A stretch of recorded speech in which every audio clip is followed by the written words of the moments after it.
제10강 임상 현장의 목회 상담학 시간에 오신 여러분들을 축복하며 환영합니다. 오늘은 목회 상담학의 마지막 시간으로 해석학적 관점에서 우리가 현장 실습의 사례를 함께 보고자 합니다. 여러분들의 한 주간, 한 학기, 또한 1년, 이제 2달이면 벌써 한 해가 가죠. 여러분들의 삶은 어땠었나요? 이번 가을 학기에 여러분과 함께 그 어사이먼트를 통해서 여러분들 열심히 해오신 분들은 하나하나 기억이 나겠죠. 그 가계도를 그리고 또한 2가지 유형의 그 영적 유형이 있었죠. 그 뭐가 있었죠? 그 방어적인 유형이 있었고 하나는 약하고 그 깨지기 쉬운 그러한 영적 유형이 있는데 나는 어떠한 유형이었나 그런 것들도 생각해 볼 수가 있었고요. 또 그 상실감, 슬픔 이것을 대면해서 자신을 들여다보는 시간을 또한 우리가 가졌었고요. 그리고 그 듣기 테스트, 나의 경청 능력은 어느 정도인지 여러분들 하시면서 어떠셨나요? 음,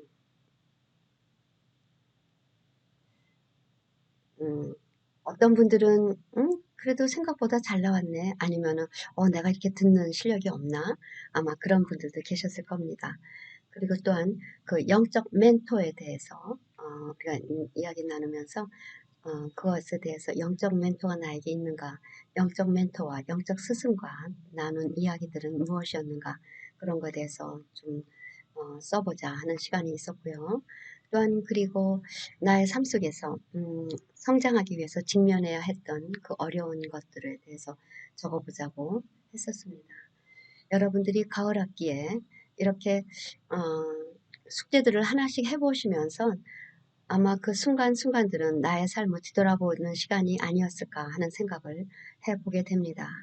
네, 이번에 이제 마지막 강의 그 실습의 그 예를 들으면서 강의를 10강을 마치고자 합니다. 네, 마지막으로 외우겠네요. 강의 들어가기 전에 요한복음 5장 25절입니다. 진실로 진실로 너희에게 이르노니 죽은 자들이 하나님의 아들의 음성을 들을 때가 오나니 곧 이때라. 듣는 자는 살아나리라. 아멘. 네, 이번 주 숙제는 이번 강의 유학이고요. 그리고 기말고사입니다. 파이널 리포트는 내 삶을 해석하는 글을 10쪽 이상 폰트 12 더블 스페이스로 해서 저에게 보내주시면 되겠습니다. 2주 후까지가 듀 데이고요. 따로 시험 없고요. 이렇게 파이널 레포트로 여러분들의 기말고사를 하게 합니다. 여러분들 중간고사 따로 없었지만 매주 여러분들이 그 어사이먼트 하는 것이 출석이 되는과 동시에 숙제가 되는 거라고 말씀드렸죠. 네. 그리고 내 삶을 해석하는 글 또 한 가지는 독서 보고서입니다. 4권의 책 중에 1권을 여기서 읽으시고 요약을 하시기 바랍니다. 그리고 또 하나는 요약 2쪽 이상, 그리고 또 하나는 그 책을 읽으면서 내가 성찰하는, 리프렉션하는 파트를 여러분들이 적으시기 바랍니다. 그거를 읽으면서 여러분들이 생각나는 것들, 다짐 또한 그 일을 통하여서 깨닫게 되는 것들을 여러 가지 것들을 여러분들 2쪽 이상 해서 요약 2쪽 이상, 성찰 2쪽 이상 보고서를 제출해 주시는 것이 파이널 레포트가 되겠습니다. 네, 상담. 우리가 이 공부를 시작하면서 저가 생각되어지는 것은 정말 목회자가 되실 분도 계실 것이고 또한 그렇게 상담에 대해서 관심이 있는 분도 계실 거고 전혀 이런 거에 관계없이 그냥 학기에 있는 과목이라 듣는 분들도 계실 거고 여러 형태의 사람들이 이 강의를 들을 텐데 여태까지 쭉 강의를 해왔지만 그 상담의 시작에 공통점이 있습니다. 우리 중에는 상담을 받아본 사람도 있을 것이고 혹은 상담을 해준 사람도 혹시 있지 않을까 하는 생각도 들고요. 상담의 시작에서 공통점은 과거의 좌절된 꿈이 현재의 삶과 연관되어 있다는 것입니다. 삶의 흐름에 장애물을 만나 답답해하고 있는 것이죠. 자신의 삶에 일어나는 일들의 의미를 해석해 주기를 바라는 것이죠. 자신의 삶에 추정되는 삶의 이야기를 찾아 스스로 해석학적 질문을 하며 이야기의 의미를 파악하는 것입니다. 네, 그렇죠.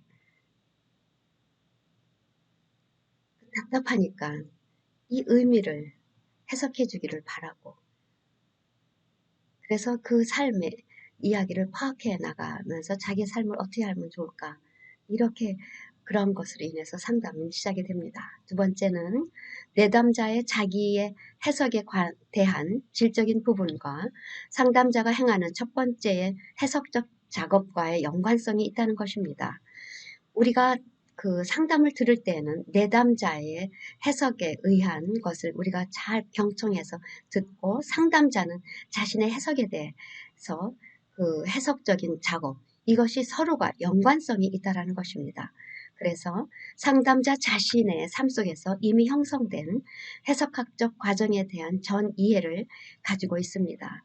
상담에 대한 상담자의 경험의 정도에 따라 언어적 표현, 또는 비언어적 표현의 의미들을 해석을 합니다. 거기에 자아의 갈등 구조와 유발한 상황들과 관련성을 그 이야기 안에서 우리는 예상을 하게 됩니다.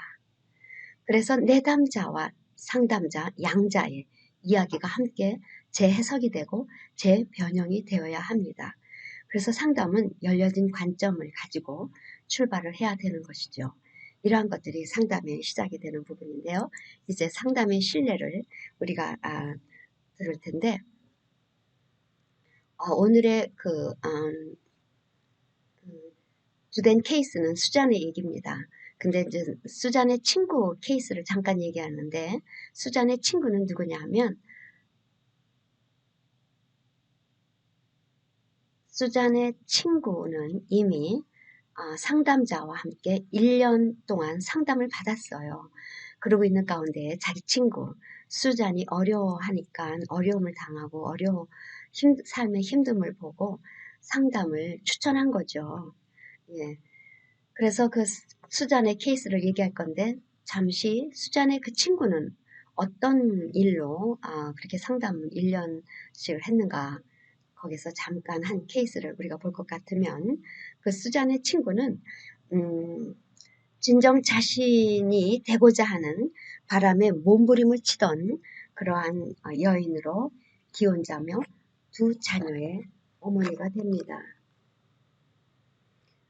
그는 항상 피곤해하고 마치 어딘가에 갇혀있는 듯한 느낌에 사로잡혀 있습니다.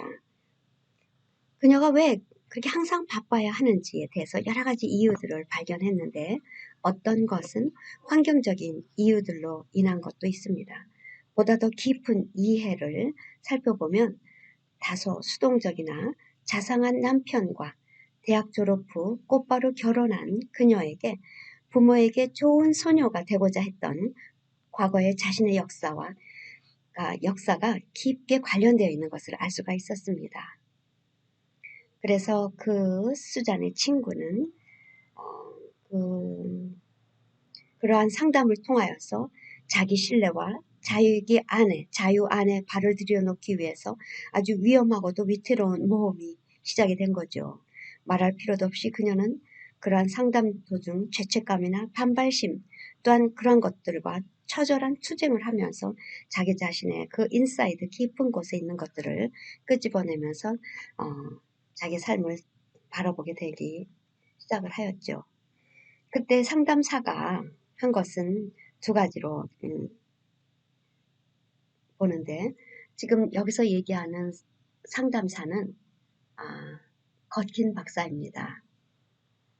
살아있는 인간 문서를 쓴 찰스 걷킨 박사가 그 상담한 케이스를 여러분에게 소개하고 있습니다.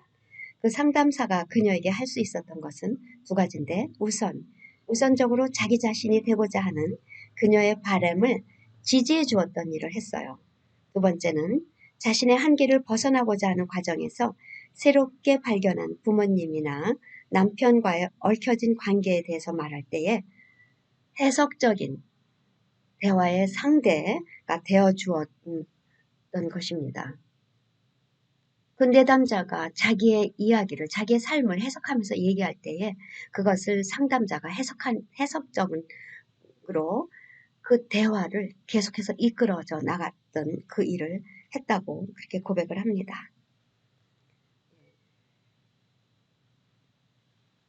여기서 수잔의 케이스를 우리가 완전 깊이 좀 보고자 하는데요. 그녀를 처음 봤을 때는 그녀가 인상이 40대에 약간 통통한 체격이고 매력적이지만 다소 지쳐있고 피곤한 듯한 인상을 풍기고 있다고 했습니다.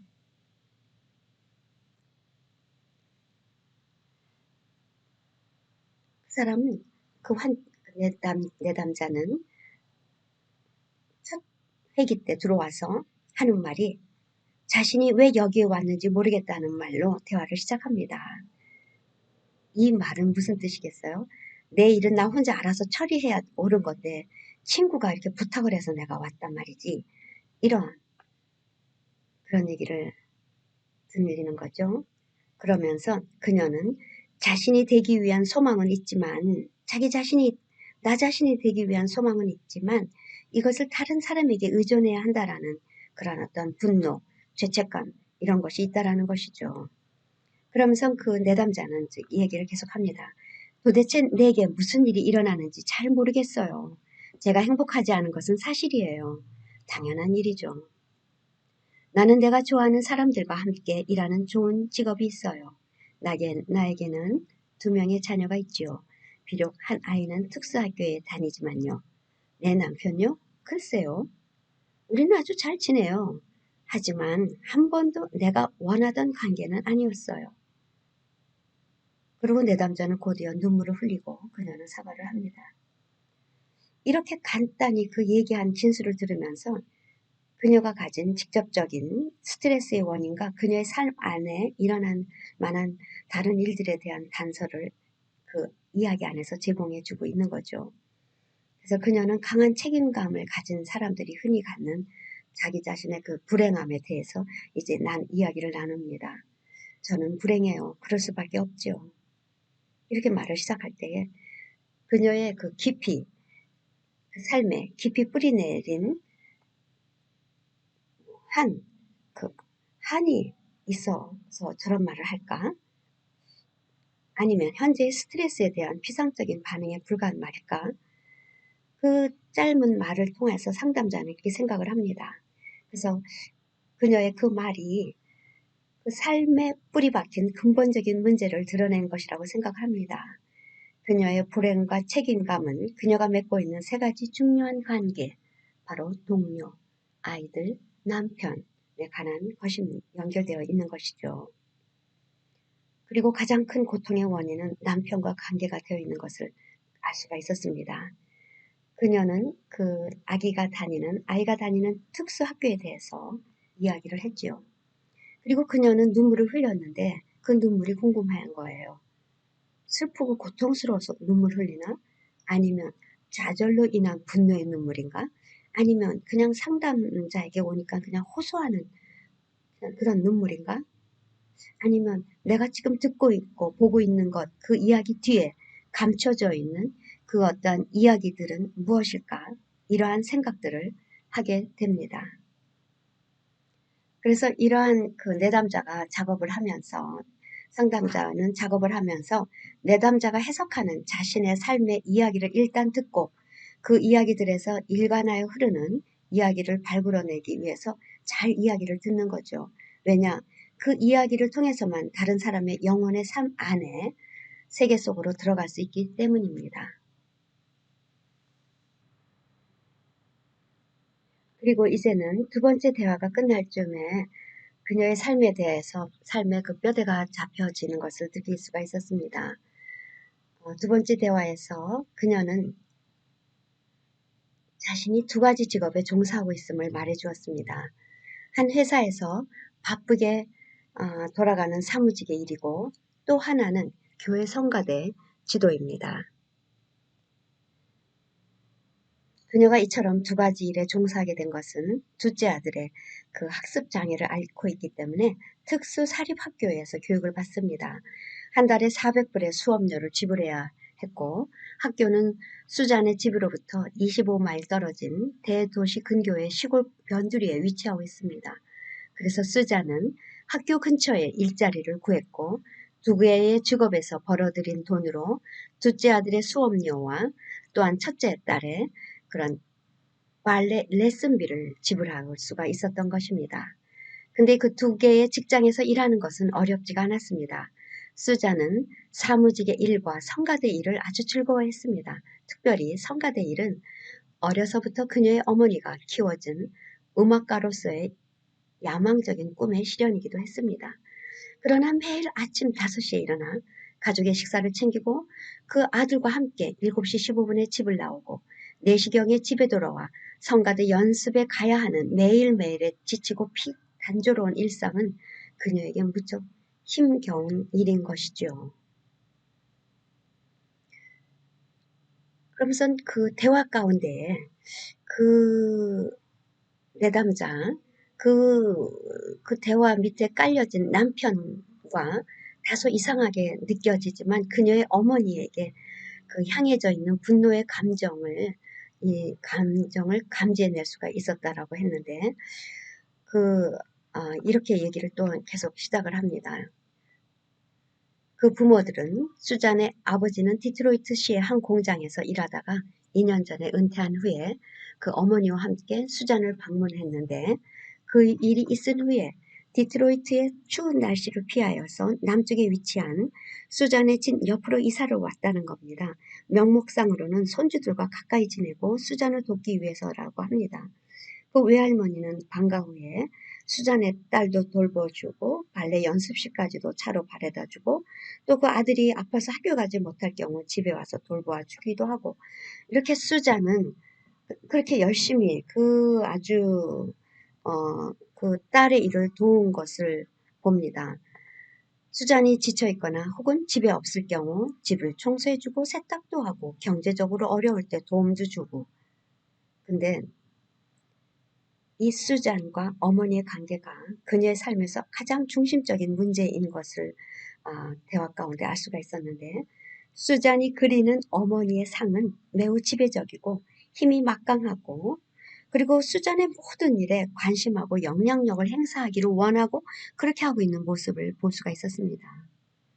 그래서 그 수잔은 그 어머니가 정말 도와주는 것이 너무 고맙고 고마운데 수잔은 그녀의 어머니가 아주 오랫동안 자신의 삶에 개입하여 온 사실에 대해서 깊이 분노하고 있었던 것입니다. 그래서 수잔과 어머니의 관계가 뭐가 있구나라는 것을 알게 됐을 때 이야기의 방향을 좀 바꾸죠. 수잔과 그 어머니가 좀 더 어렸을 때의 얘기를 좀 들었으면 하는 그래서 그 어머니의 그 어릴 때 이야기로 방향을 바꿨을 때에 아주 흥미로운 정보를 얻게 됩니다. 수잔은 홀로 입양된 아이였던 겁니다. 자신의 아이를 가질 수 없기 때문에 어머니는 매우 어린 수잔을 입양을 해서 키운 거예요. 수잔의 생모에 대해서는 거의 알려진 게 없습니다. 수잔은 어릴 적 생모에 대해서 많은 상상을 했음을 고백합니다. 입양된 아이들이 그렇듯이 이러한 환상들은 자신을 입양한 부모에 대해서 행복을 느끼지 못하는 감정과 연결되어 있죠. 도대체 나는 어디서부터 누구로부터 나온 걸까? 수잔은 종종 이러한 생각에 사로잡혔고 때로는 이것이 그녀를 짓누르는 스트레스가 되기도 했을 겁니다. 이런 얘기를 들을 때 우리가 어떤 것을 생각해 볼 수가 있을까요? 버려지고 입양된 아이로서 그녀가 어렸을 때 느낀 자기에 대한 무기력한 느낌이 그녀의 삶의 중심 문제는 아니었을까?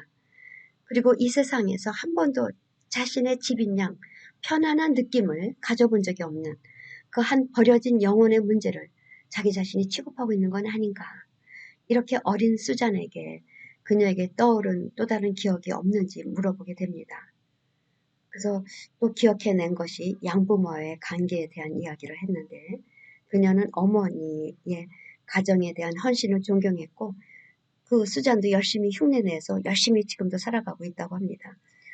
그렇지만 그녀는 어머니에 대해서 한 번도 감정적으로 가까이 느껴본 적이 없다고 합니다. 그 어렸을 때 그 엄마에 대해서 한 번도 감정적으로 가까이 느껴본 적이 없다라고. 그래서 엄마가 나를 만지는 것을 원하지 않았대요.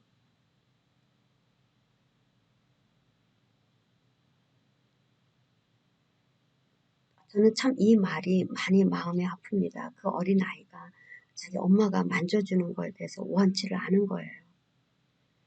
그 수잔의 말에 의하면은 그 수잔에 대한 어머니의 기대는 굉장히 컸대죠. 수잔은 아주 어릴 적부터 피아노 교습을 받았죠.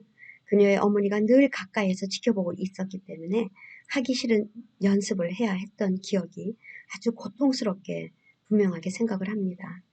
그녀의 어머니는 수잔이 대학에 가서 음악을 전공해서 음악가 되기를 소망을 했습니다. 그러나 수잔은 어머니의 영향력으로부터 도망하기 위해서 대학을 다른 주로 대학 가고 이사하자마자 지금의 남편 도망하기 위해서 다른 주로 이사를 가고 지금의 남편과 결혼을 했다고 합니다. 왜냐하면 집에 돌아가지 않기 위해서. 그래서 결혼을 하자마자 학교를 졸업을 하자마자 그 결혼을 했는데 바로 그것은 집에 돌아가지 않기 위해 결혼을 했다라는 것입니다. 이 사건은 그 현재의 상황과 과거의 삶이 연결되어 있음을 부각시키는 말이죠. 그러면서 약간 수치스러운 듯이 하는 말이 자기가 10대에 유일하게 사귄 남자가 있었는데 어머니와의 그 갈등으로 인해서 그 남자와 헤어졌다라는 건데 이유는 엄마는 충실한 루터교 신자였는데 그 소녀는 캐톨릭 신자라는 그 이유 때문에 결국 엄마가 승리하고 수자는 그 소년과 관계가 끝났다고 합니다. 그러니까는 굉장히 그 이야기를 통해서 수자는 그 어머니의 강한 그런 영향력, 컨트롤 밑에 있었던 것으로부터의 어렸을 때부터의 그런 강한 반발심 내지는 그 안에 뭔가 좀 자유롭고 싶은 것들을 우리가 볼 수가 있습니다. 근데 재미있는 것은 그 여러 가지 이야기 중에서 그 갑자기 그 10대에 사귀었던 남자 이야기를 꺼냈을 때 좀 궁금했어요. 그 많은 과거 이야기 중에 왜 이 이야기가 나왔을까 했더니 그 연관성을 수잔이 얘기합니다. 이 상담자를 만나기 몇 주 전이었는데 그 옛날에 헤어진 그 남자친구로부터 갑작스런 전화를 받았답니다.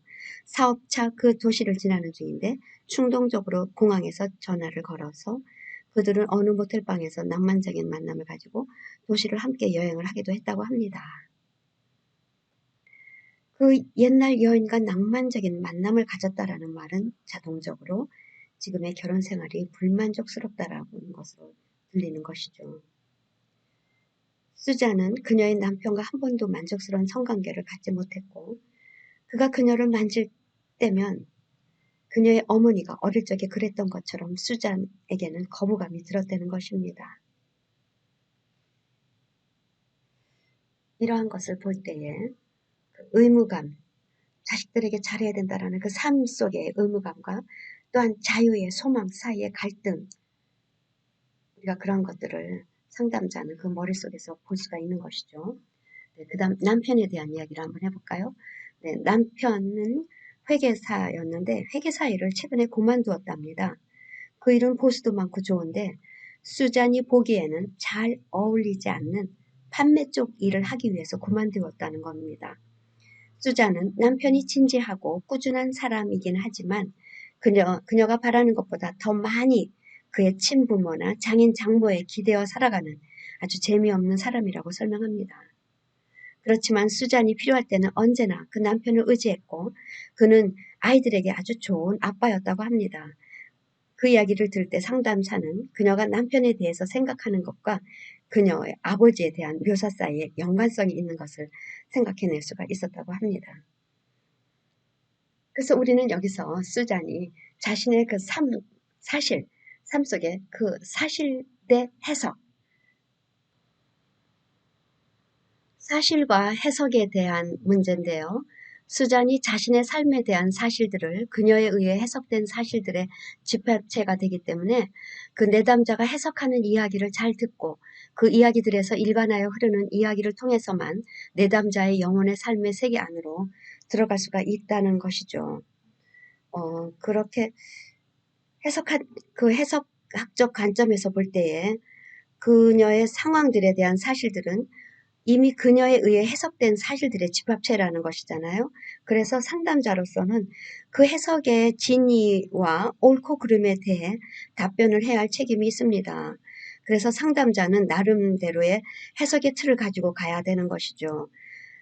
바로 상담자나 내담자가 가진 해석들이 그들 배우의, 그들 나름의 경험의 역사를 가지고 있다라는 말이 되기 때문입니다.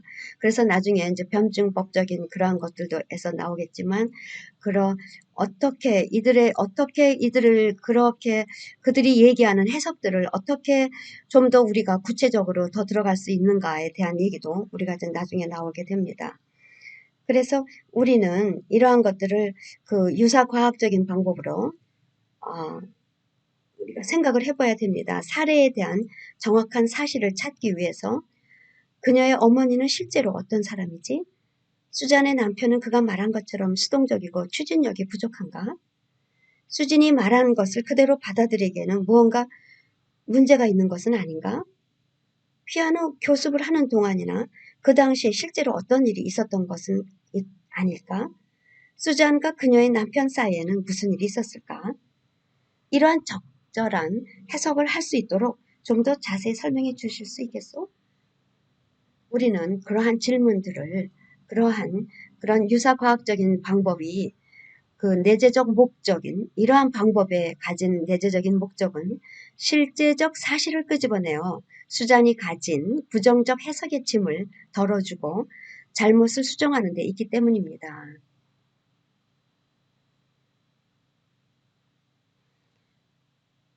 그래서 그 수잔이 한 그 영혼의 그 자기 자신의 그 삶의 그 해석하는 것을 우리가 잘 이렇게 들어보면은, 어떤 것들은 불확실하게, 어떤 것은 확실하게, 어떤 이렇게 추론을 할 수가 있을까라고 생각을 해볼 때, 그 수잔의 자아의 연결점을 우리는 찾아볼 수가 있습니다. 그녀의 초기 기억에서 무엇이 있습니까? 그가 입양된 아이였다라는 힘들고 억압적인 현실, 아주 어린 시절부터 그녀에게는 심각한 문제였다라는 것, 이 수잔의 자기와 자아의 연결점을 우리는 이렇게 찾아보는 것입니다. 그래서 그녀의 그러한 어머니가 나를 만지는 것, 내가 한 번도 원하지 않았다라는 것, 그래서 어머니에게서 안전함이나 친근한 느낌을 갖지 못했다라는 사실, 정말 굉장한 충격적인 말입니다. 이 이야기는 그 대상 관계, 그 어머니와의 그 대상 관계의 이론에 연결시켜서 생각을 해볼 때에는 그 반딩 이론, 그 애착 이론에서 생각을 해볼 때 정말 여러분 아시잖아요.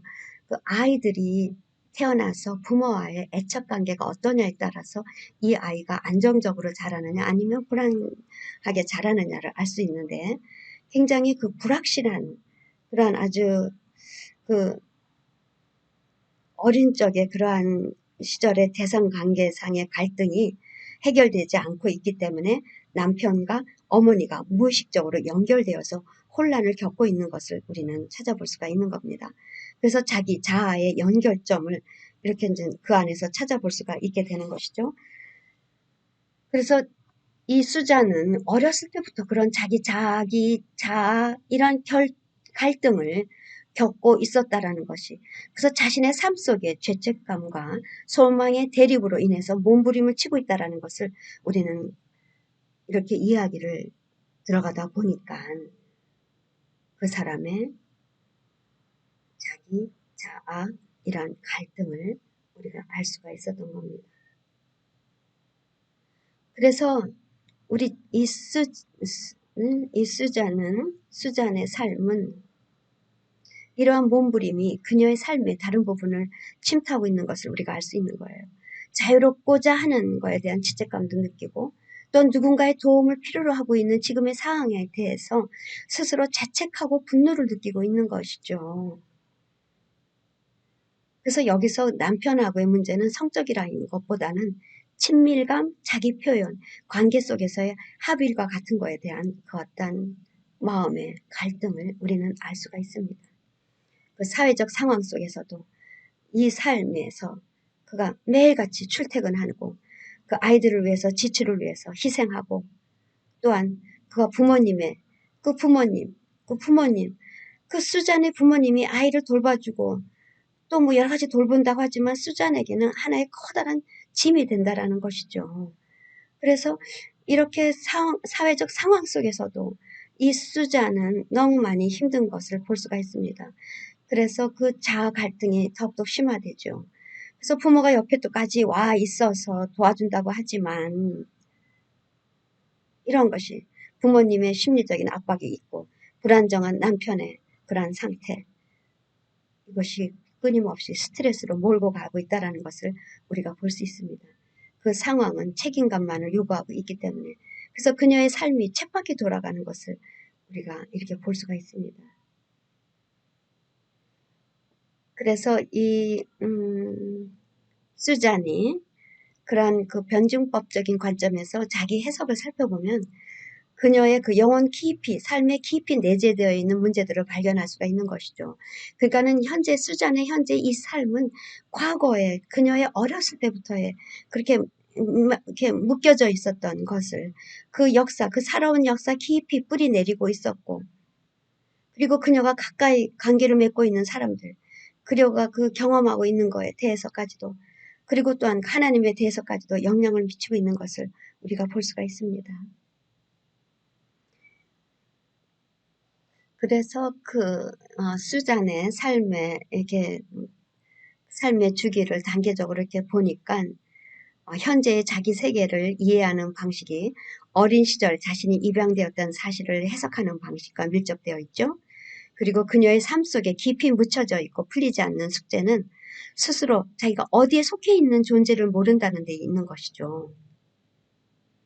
인간의 그 가장 그 본능적인 존재가 자기의 그 어떤 소속감인데 그런 것이 되어 있지 않은 것이죠.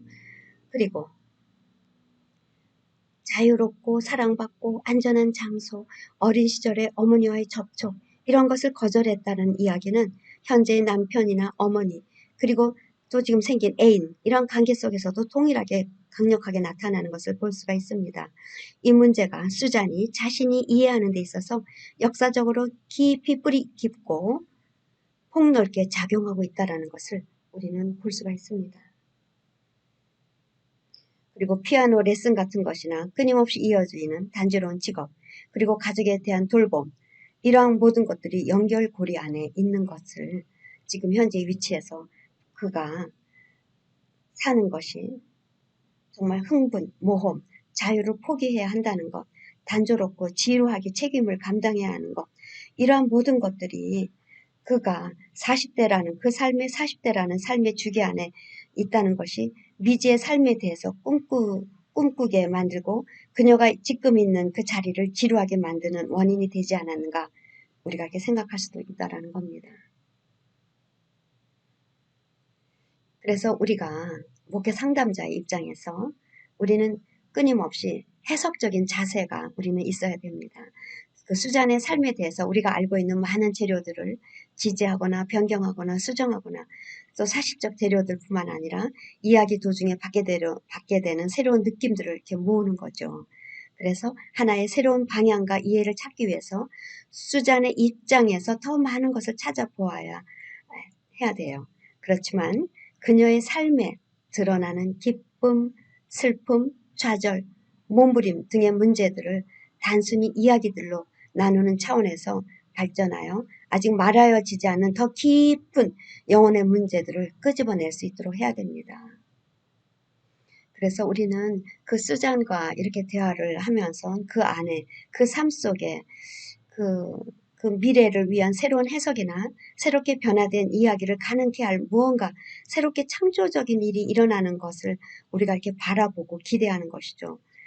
그러면서 그 대상 관계 속에서 새롭게 형성될 가능성이 있을 그 어떠한 것들을 바라보게 만드는 것이죠. 그러면서 우리에게 중요한 것은 우리가 이렇게 하지만 그 안에 성령님이 역사하셔서 그의 삶을 변화시킬 수 있도록 그 공간 속에 성령이 활동할 수 있도록 우리를 그 종말론적인 정체성을 가진 하나님의 자녀 그 자신을 이해하는 새로운 삶의 이야기로 그 사람을 이렇게 전개시키도록 계속해서 한 회기를 지나면서 우리는 그렇게 나눠볼 수가 있게 되는 것입니다.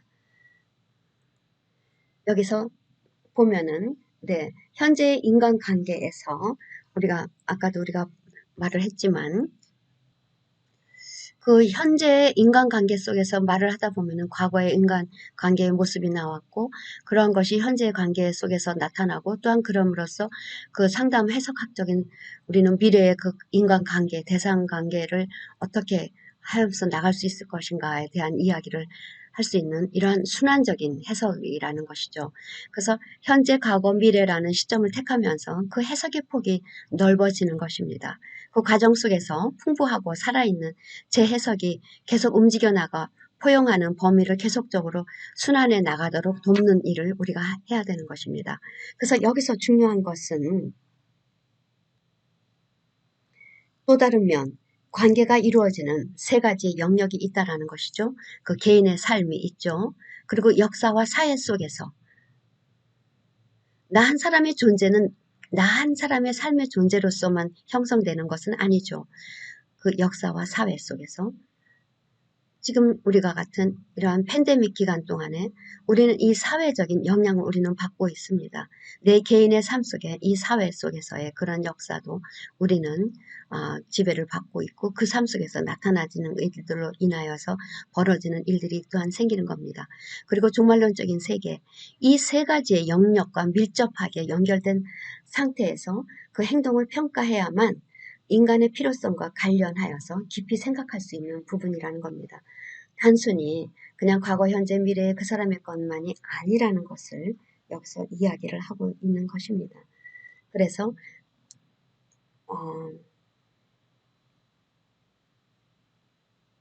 그 해석학적 관점에서 순환적 과정 속에서 목회 상담자가 내담자에게 주어야 할 가장 중요한 부분은 그 내담자 자신이 한 행동에 대해서 평가를 내리는 성찰의 영역을 계속해서 확대해 나가는 것, 계속 확대할 수 있도록 해주는 것, 폭넓혀주게 해주는 것, 거기에서 있는 것이 가장 중요하다라는 것을 다시 한번 말씀을 드립니다.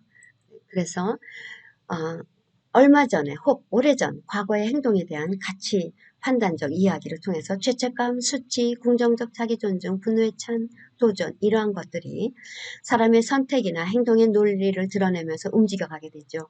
그래서 그 안에 내적인 갈등, 상호관계적 갈등, 선택적인 상황에 대한 가치 판단에 의한 갈등들이 계속 그러한 것들이 움직여져 나갈 때에 자신의 소망을 표현하고 좌절된 변화에 대한 기대를 새롭게 역전시키려는 미래의 행동, 소망, 긍정적으로 바뀐 자기의 평가 등이 나타납니다.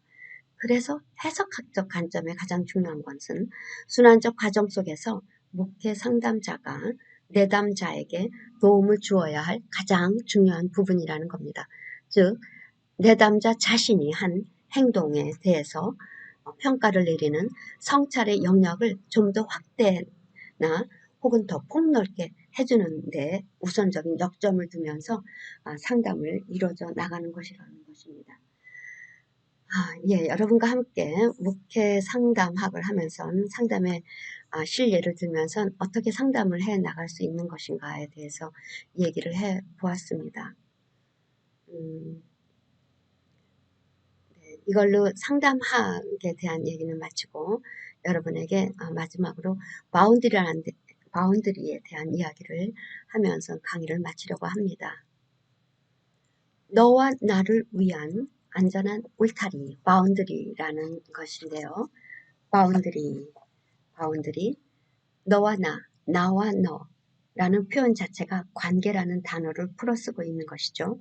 모든 인간은 일생 동안 다양한 관계를 형성하고 살아가게 되어 있습니다. 위대한 그 유대인 철학자 마틴 부버가 한 얘기가 있어요. 태초에 관계가 있었다. 사람이 참다운 삶을 살아가기 위해선 나와 너가 인격적인 관계를 맺어야 한다라고. 인격적인 관계는 나와 너를 서로에게 의무 있는 존재로 만들어가는 과정이다라고 말했습니다.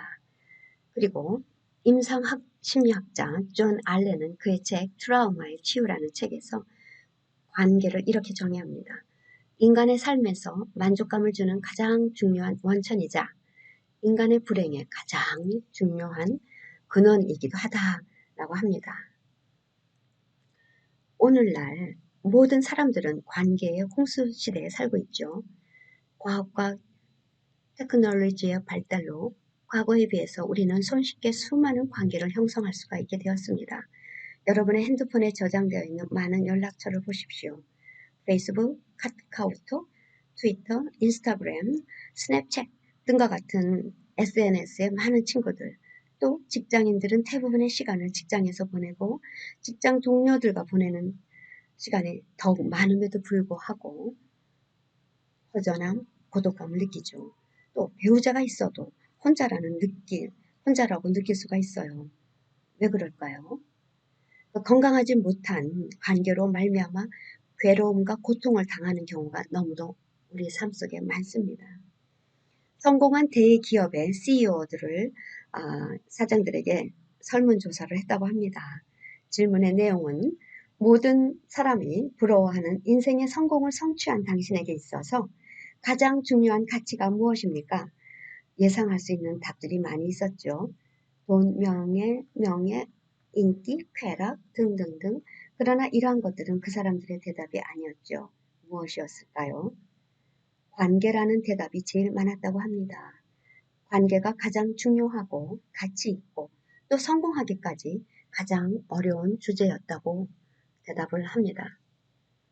여러분은 어떻게 생각하세요? 관계를 맺는 것? 그리고 그 관계를 건강하게 유지하는 것? 쉽지 않습니다. 게다가 의미 있고 소중한 관계가 어그러지면 어떤 느낌이 들까요? 이렇게 인간관계는 정말 참 너무 힘들죠. 그래서 어느 때는 이상한 선택과 또한 이상한 행동을 하게 되죠. 네. 그래서 우리가 보통 하는 것이 그렇게 틀어졌을 때 상대와 멀어진다고 해결되는 거 아니잖아요. 또 다른 사람을 만나도 계속되는 경우가 많은데 이것은 바로 자신도 모르게 반복되는 관계의 틀이기 때문입니다. 무의식적으로 되풀이하는 관계 방식을 이해하고 바꾸지 않는 한 관계에서 겪는 괴로움도 반복이 됩니다. 이런 관계 틀을 바꾸는 여정은 바운드리라는 개념에서 출발합니다. 거기에는 꼭 기억해야 할 두 가지 요소가 있지요. 첫째는 많은 사람들이 모든 변화에 책임을 질 만큼 그렇게 성숙하지 않다는 것입니다.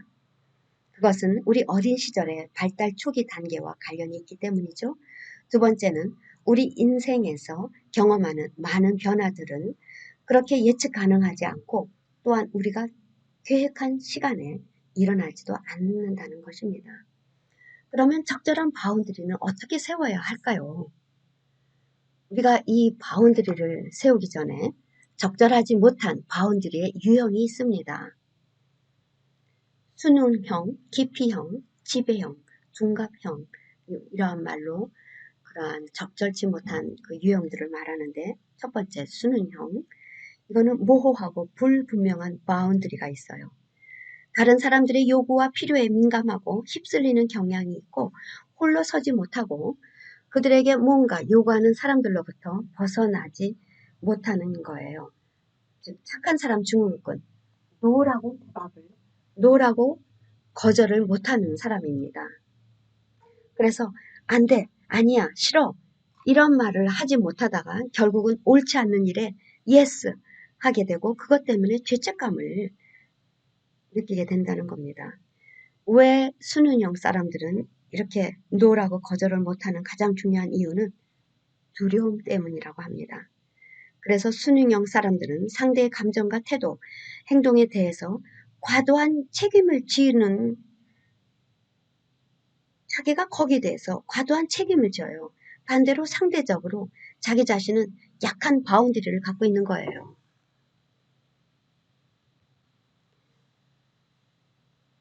바운더리. 네. 이 바운더리가 이렇게 튼튼하게 잘 세워져 있지 않은 건데 수능형 사람은 이 바운더리가 아주 약해요. 이 바운더리가 어느 곳은 찌그러져 있고 제대로 이 경계선이 없는 거예요. 그러니까 남이 함부로 이 내 영역 안에 들어오는 것이죠. 여기는 내 땅, 여기는 상대방의 땅인데 이 경계선이 그것을 구분하고 있는데 나의 경계선이 약하기 때문에 이들은 경계선이 있는지 없는지도 보이지도 않으니까 그냥 쳐들어오는 거예요. 그래서 그들은 두려움 때문에 노를 못하게 된다는 것입니다. 이러한 케이스가 있습니다. 너무 마음씨 착한 남편이 그 아내가 여러 가지 것들을 많은 것들을 요구를 합니다. 근데 그 요구를 거절하는 것이 어려워요. 그러니까 이 사람은 어린 시절에 4명의 아이들 중에 막내로 자랐다고 합니다. 6학년이 될 때까지 다 자기보다 덩치가 큰 누나 3명에게 멍이 들 때까지 두들겨 맞았는데 그때 부모님께서는 오히려 자신이 남자이기 때문에 남자는 여자를 때리면 안 된다. 그건 나쁜 습관이다. 라고 말씀하셨답니다.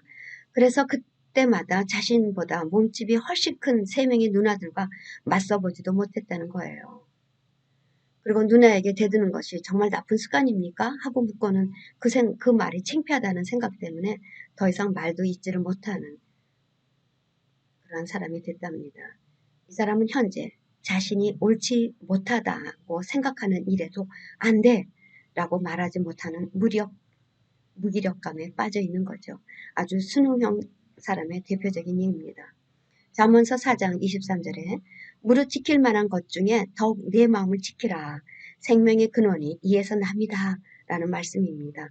자기 마음을 지킬 만한 능력이 없는 것입니다. 순응형 사람은. 두 번째, 기피형인데요.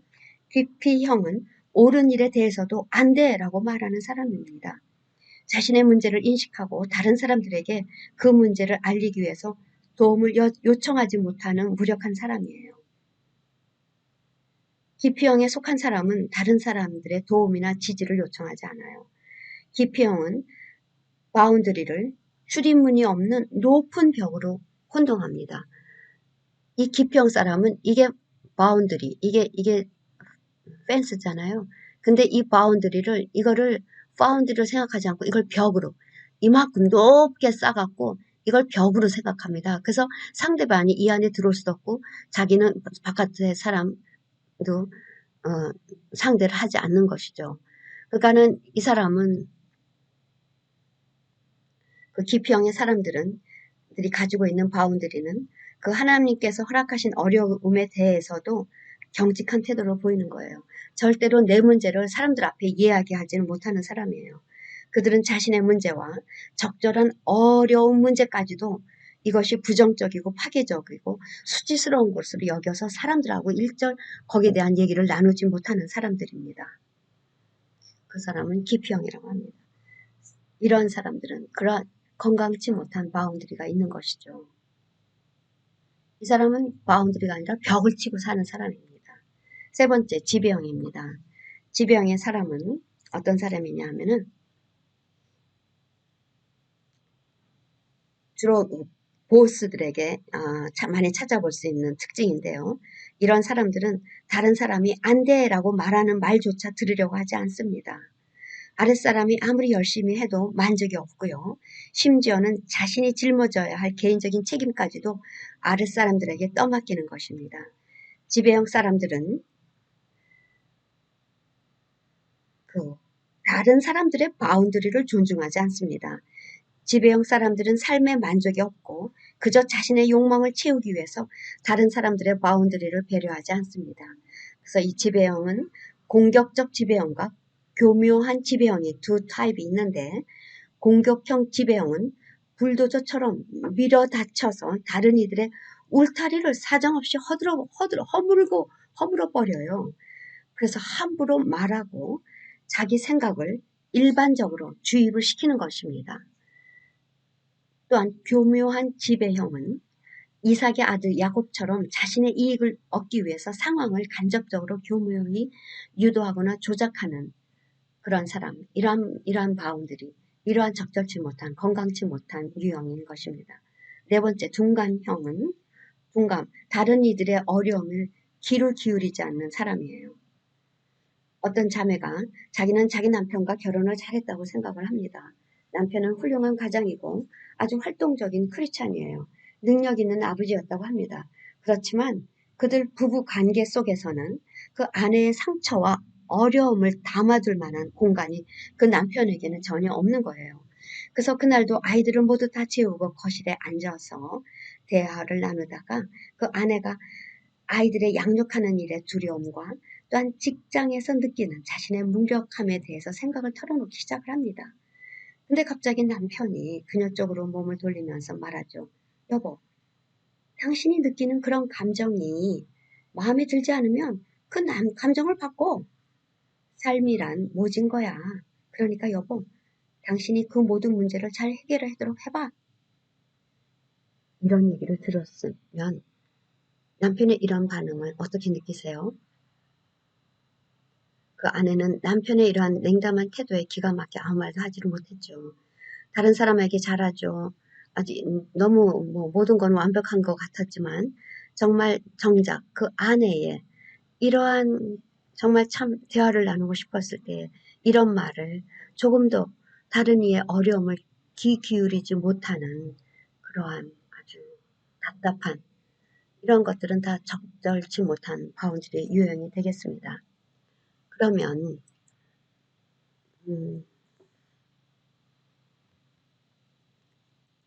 그 적절한 바운드리란 무엇일까요? 적절한 바운드리란 내 소유와 내 책임 안에 있는 삶의 요소들을 명확히 구분해서 표시해 놓은 보이지 않는 선이에요. 내가 어디서 시작하고 어디서 멈춰야 하는지 그리고 상대방이 시작해야 할 부분들을 명확히 구분해 주는 겁니다.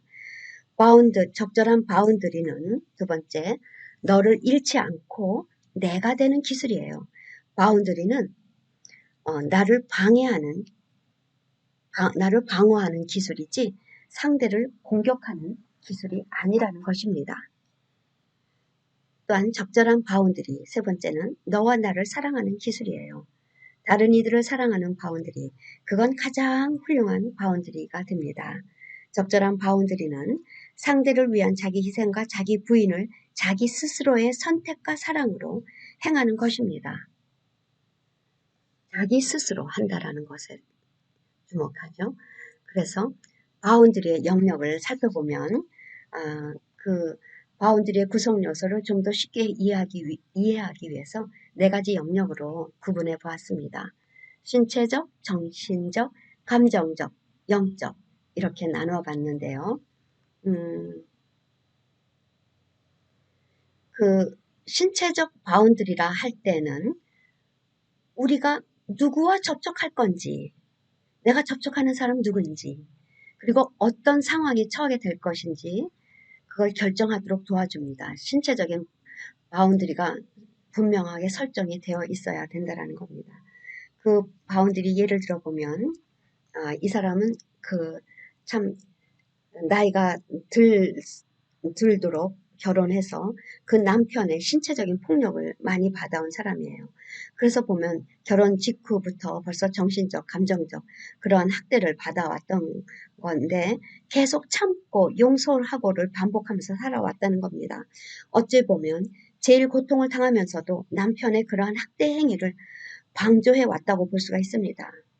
우리가 상담가라면 어떻게 조언할 수 있을까요? 육체적인, 신체적인 학대는 반드시 외부의 도움이 필요하다는 것을 기억해야 합니다. 바운드리를 설정하려고 애쓰는 여성들이 육체적인 학대를 받는 경우가 허다하기 때문입니다. 그러나 상대가 학대하는 것을 멈출 수 없다 하더라도 학대가 계속되도록 내버려 두지는 말아야 합니다. 우리 자신이나 자녀들이 학대받는 것에 계속 적으로 노출이 되지 않도록 할 수가 있습니다. 어떻게 해요?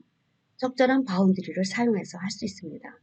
경찰에 혹은 주변에 도움을 구하고요. 교회에, 리더십에게, 또는 집을 나가 친구 집에, 혹은 어떤 여성들 보호소, 쉘터 같은데. 그래서 배우자의 잘못된 행동에 대항해서 자기 자신의 선을 명확하게 그어줄 때에 비로소 사태는 바뀔 수가 있습니다. 사실 주변의 도움을 구하고 도움받는 것도 내 소유에 대한 책임을 지는 것입니다. 알코올 중독 마찬가지죠. 알코올 중독 내가 멈추게 할 수는 없어도 그것으로부터 받게 되는 영향은 멈추게 할 수 있습니다. OX 질문 하나 하겠습니다. 이전에 가정폭력에 노출된 경험은 상처로 남아있다. 없다. 네. 상처로 남아있죠. 이러한 상처를 치유를 해야지 됩니다. 이 여성은 더 이상 희생자가 아니라 생존자입니다. 적절한 감정 바운드를 세워서 자신의 필요와 삶에 대한 책임을 질 수가 있게 됩니다. 두 번째, 정신적 바운드리는 자신의 생각과 의견을 소유하는 자유를 갖게 해줍니다. 자신의 생각, 의견을 소유하는 자유입니다. 정신적 바운드리는 신실하게 믿음 생활을 하는 한 가정이 연휴를 앞두고 오랜만에 멋진 가족 휴가를 계획을 했습니다. 그런데 최근에 여전도회에서 소속하여 교회 일이라면 늘 두말 없이 열심을 내는 아내에게 여전도회 담당자로부터 연락이 왔어요. 이번 가족 여행에서 돌아오는 날 저녁에 교회 행사가 있는데 나와서 일을 도와줄 수 있느냐라는 내용입니다. 그래서 그건 곤란하다고 NO라고 선뜻 대답하기 어려운 아내는 할 수 없이 기도해보고 다시 연락드리겠다라고 전화를 끊었습니다. 여기서 그 아내는 자신의 의사표시인 yes, no를 분명히 하지 못하는 수능형 이면의 두려움, 영적이지 못한 사람이 될 것 같은 두려움, 그 크리스찬의 특징인 순종이라고 하죠. 만약 아내가 가족 여행에서 돌아오는 날 교회 돕는 일을 못한다면 하나님께 불순종하는 것일까요? 캐톨릭 교회나 그리스도 교회나 상관없이 신앙인들이 세상 사람들보다 신경증, 노이로제 환자가 훨씬 많다고 합니다. 이런 현상 왜 생기죠? 신앙인으로서 신앙과 현실 사이에 불완전한 관계, 신앙과 현실 사이의 관계를 명확하게 정립하지 못하기 때문에 혼동스럽고 불안한 갈등을 겪게 되는 것입니다. 공동체에 대한 자신의 행동 한계를 적절하게 설정하지 못하게 되고 그래서 교회 내의 모습과 교회 밖에서의 모습이 사뭇 다른 이중적인 모습을 갖게 될 수도 있게 되는 것입니다. 바운드리 예를 하나 더 들어보겠습니다. 교회 다니는 아내가 전화를 받았는데 불신자인 남편이 상대와 전화 통화하고 싶지 않다고 해요. 그러면서 나 없다고 해요 라고 말하는 경우 적절한 바운드리의 대답 어떻게 하면 좋을까요? 여보, 거짓말은 안 할게요. 지금은 당신이 전화를 받을 수 없다고 말해도 괜찮겠죠? 남편의 권위에 공경하는 태도를 지키면서 거짓말하라는 요청은 거절한 아주 좋은 예가 됩니다. 먼저 자신의 내면의 소리를 잘 듣고 내가 원하지 않는 일에 나 자신을 사랑하는 마음으로 정중히 거절함으로 나를 지킬 뿐만 아니라 그 일에 대한 책임을 상대에게 사랑과 존중으로 되돌려 주는 것이죠. 그러면 상대방이 스스로 자신의 문제를 해결할 수 있도록 기회를 주게 된다는 것이죠. 네, 또 다른 정신적 바운드리 예를 들면 회사에 출근했는데 직장 상사에게 중요한 계약이 달린 출장에 담당자인 당신 그 사람 대신에 다른 사람을 보내기로 했다고 갑자기 통보를 받은 거예요. 그 순간 마음속에 실망, 분노, 슬픔, 부당한 처사라는 억울함이 뒤섞여 아주 끓고 있는데 실망감을 애써 감추고 쿨한 척 웃어버리고 평소대로 남은 업무를 처리하고 집으로 왔다는 겁니다. 어떻게 해야 적절한 바운드리가 될까요? 여러분 생각은 어떻습니까? 네, 지체하지 않고 상사에게 물어야죠. 이렇게 된 이유가 무엇인지, 그리고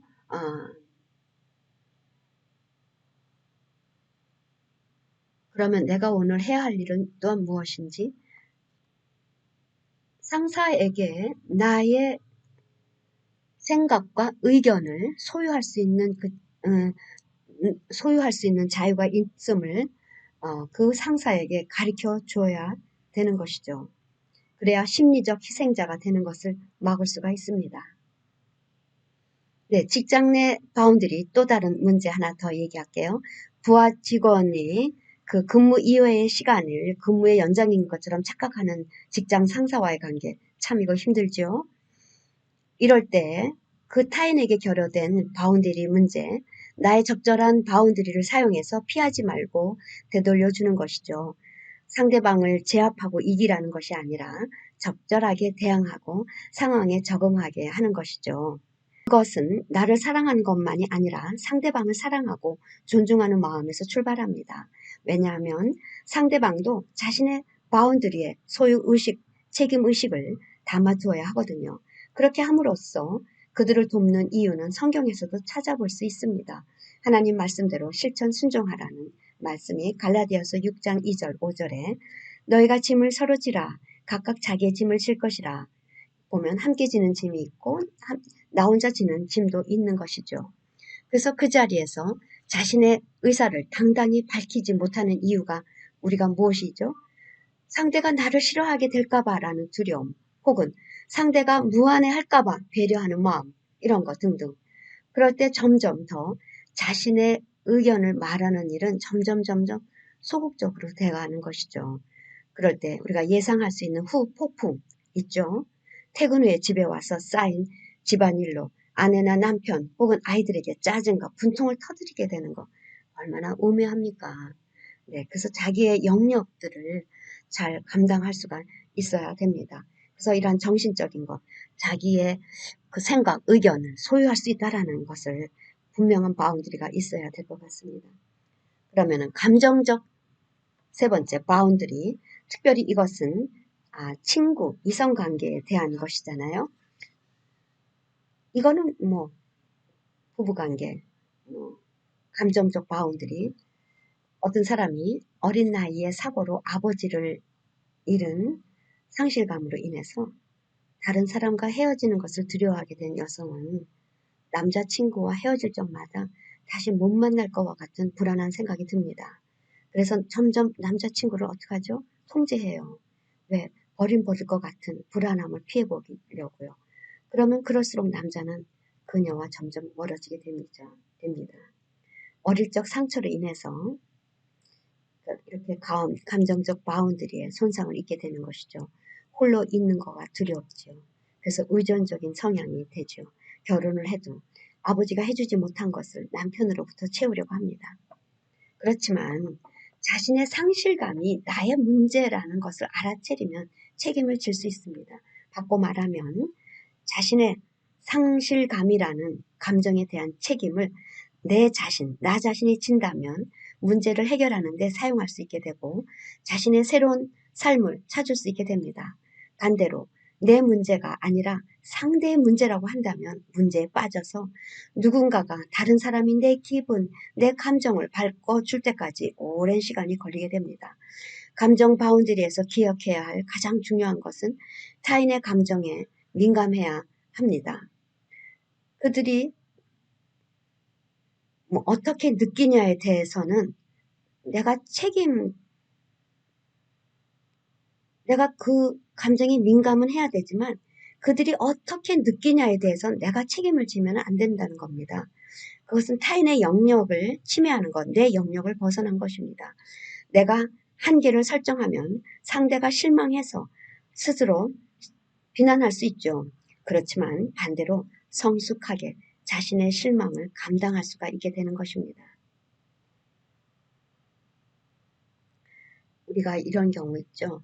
그 부모님이 자녀들에게 그 훈계를 할 때에도 이것을 올바로 하지 못할 때는 그 자녀의 감정이 상할까봐, 그 감정이 상할까봐 그 오버해서 그 어떤 행동을 하면은 그 아이는 그 아이가 성숙하게 자랄 수 있는 그 스페이스를 주지 못하는 것이죠. 성숙하게 자랄 수가 없게 되는 것이죠. 내 영역을 벗어나는 것이라는 것을 우리가 깨달아야 됩니다. 마찬가지로 친구관계, 이성관계, 부부관계, 그 누구와의 관계 속에 있어서도 내가 한계를 설정하면 상대가 실망해도 비난을 한다 하더라도 그 사람이 성숙할 수 있도록 자신의 실망을 감당할 수 있도록 내버려 두는 것입니다. 그건 그들의 책임입니다. 너무 이기적인 것 같다고요? 내가 타인이 느낄 감정까지 책임을 진다면 다른 사람이 성숙할 수 있는 기회를 뺏는 것이에요. 그것이야말로 상대방에게 아주 몰인정한 최고의 무정함을 표현하는 것이죠. 그래서 그 여성이 이렇게 그 아버지를 그 어린 나이에 잃은 상실감으로 인해서 이러한 것들이 문제가 해결되지 않고 계속 남자친구에게 버림을 받는다면 거기서 생기는 자신의 감정, 좌절감에 대한 책임을 그가 가진다면 그 감정을 문제 해결에 사용하여 문제 해결뿐만 아니라 자신의 삶을 새롭게 다시 찾게 될 수가 있게 되는 것입니다. 네 번째, 영적인 바운더리. 하나님의 뜻과 나의 의지를 구분하게 하고 창조주에 대한 경외심을 환기시켜 줍니다. 하나님의 바운더리도 있습니다. 하나님의 바운더리가 뭘까요? 하나님이 원하는 것, 하나님이 싫어하는 것, 하나님이 요구하는 것이 있습니다. 그리고 그분만이 하실 수 있는 것이 또 있죠. 십자가의 사건. 우리 중 어느 누구도 그 일을 대신할 수 없습니다. 그래서 우리가 타인의 바운더리를 존경하는 것은 타인을 사랑하는 것이라고 배운 것처럼 하나님을 사랑하는 것은 하나님의 바운더리를 존중하는 것입니다. 그래서 하나님이 원하시는 것, 하나님이 싫어하는 것, 하나님이 요구하는 것, 우리는 거기에 대해서 우리가 감당하면서 그 바운더리를 존중해 주는 것이 됩니다. 이 모든 것들은 나의 영역이고 내가 소유하고 책임을 지는 삶의 구성 요소가 됩니다. 바운드리는 삶의 모든 영역에 걸쳐 있다고 해도 과언이 아니죠. 여러분들의 바운드리는 어떤지 발견하셨나요?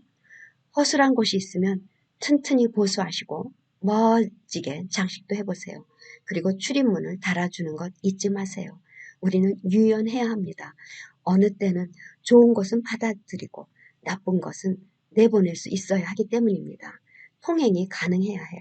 그러나 위험한 것이 들어와서 내 안에 있는 소중한 보물을 훼손되거나 도난당하지 않도록 견고하게 지켜주는 장치. 그래서 그 문 닫을 때는 닫아야죠. 그래서 나의 바운더리는 바로 나의 자존감, 나의 가치가 중요하다는 것을 상징합니다. 나의 바운더리는 나의 자존감, 나의 가치가 중요하다는 것을 상징합니다. 자, 여러분. 이제 여러분의 인생을 명확한 바운더리 안에서 다시 구성하는 여러분의 하루, 여러분의 인생, 여러분의 삶, 일생, 자유와 자기관리와 친밀함으로 가득 채워질 것이 될 것입니다. 다시 한번 정리해보죠. 바운더리, 너와 나의 관계를 재구성하는 것이죠.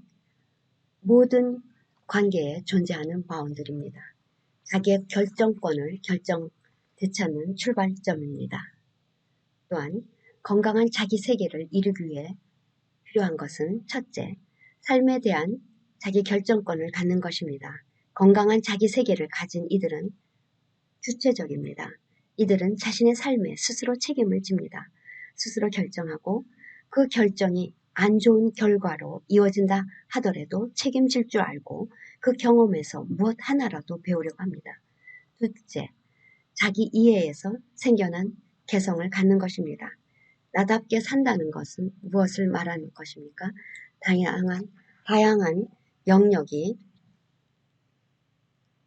다양한 영역이 있지만 가장 중요한 것은 자신의 욕구, 재능, 가치, 이 세 가지를 아는 것입니다.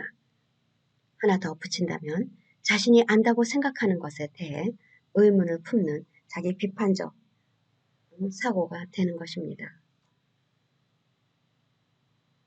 자기 이해에서 생겨난 개성을 갖는 것, 중요한 것 세 가지, 자기의 욕구, 자기 재능, 자기 가치.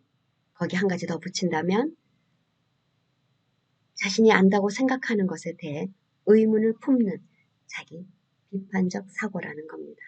세 번째, 관심사를 통해 방향성을 갖는 것입니다. 자기 세계는 이동성이 있습니다. 밖으로 더 확정하려 하고 안으로 더 깊어집니다. 고정되어 있지 않고 안팎으로 움직입니다. 움직임에는 방향이 있게 마련이고 그 방향을 만들어가는 것이 바로 그 사람의 관심사입니다. 어린 시절에 겪은 과거의 관계의 역사가 평생의 관계에 영향을 미친다는 것 참 중요해요. 적당한 건강한 거리를 찾는 것, 관계를 재구성하는 것 말처럼 쉽지는 않습니다. 우리는 인간으로 태어나는 것이 아니라 삶의 전 과정을 통해 인간이 되어갑니다. 인간이 과거의 영향을 받을 뿐 과거의 지배를 받는 것은 아니기에 내게서 반복되는 관계의 역사를 이해하고 스스로 관계 방식을 바꿔 나가도록 의식적인 노력을 기울일 때만 우리의 관계는 좀 더 건강해집니다. 네, 이제 마지막으로 요한복음 5장 25절 우리 한 목소리로 봉독을 합니다. 진실로 진실로 너에게 이르노니 죽은 자들이 하나님의 아들의 음성을 들을 때가 오나니 곧 이때라. 듣는 자는 살아나리라. 아멘. 그동안 정말 수고 많으셨습니다. 목회 상담자로서 또한 바운더리가 있는 삶을 살아간 모든 학우님들을 축복하며 응원합니다. 감사합니다.